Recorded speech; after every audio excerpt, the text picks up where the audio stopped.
சம்பா ரவை கிச்சடி பண்ண போகிறேன். 4 ஸ்பூன் எண்ணெய் ஊற்றிக்கிறேன். பட்டை 2 கிராம்பு,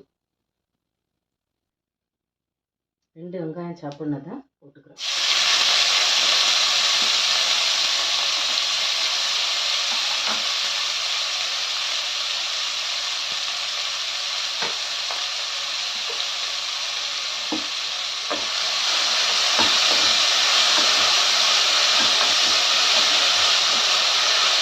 வெங்காயம் கொஞ்சம் வதங்கினதுன்னு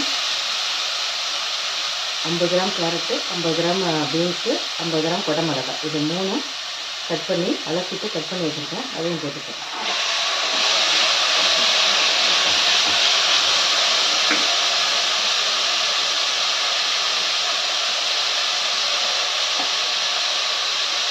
தக்காளி கட் பண்ணிவிட்டு அதையும் போட்டுக்கிறேன்.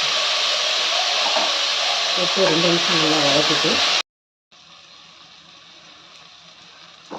வெங்காயம் கேரட்டு காய்கறியெல்லாம் நல்லா வதங்கிடுச்சு. இதில் கொஞ்சம் கொத்தமல்லியும் 4 பச்சை மிளகாவும் போட்டுக்கிறேன்.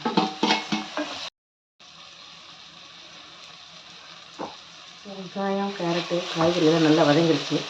இதில் கொஞ்சம் கொத்தமல்லியும் 4 பச்சை மிளகாவும் போட்டுக்கிறேன். இதை போட்டு வதக்கிட்டு 1,5 கப் ரவைக்கு 3 கப் தண்ணி ஊற்றிருக்கேன். தேவையான உப்பு போட்டுப்போம். 1/2 ஸ்பூன் கரம் மசாலா,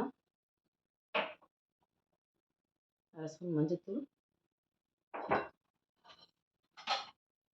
உப்பு தேவையான அளவு போட்டுக்கலாம். போட்டுட்டு இதை மூடிடுவோம். கொதிச்ச உடனே நிறைய போட்டுக்கலாம். தண்ணி நல்லா கொதிச்சிருச்சு. இதில் 1,5 கப் ரவை போட்டுக்கிறேன்.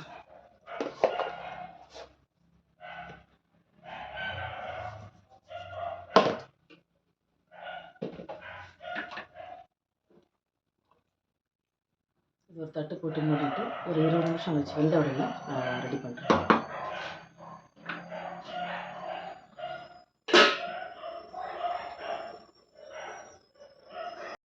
கிச்சடி ரெடி ஆயிடுச்சு. இது ஹெல்த்துக்கு ரொம்ப நல்லது. பிரேக்ஃபாஸ்ட்டு காலைல மார்னிங் இதை பண்ணி சாப்பிட்டு பாருங்கள். ரொம்ப ரொம்ப நல்லா இருக்குது.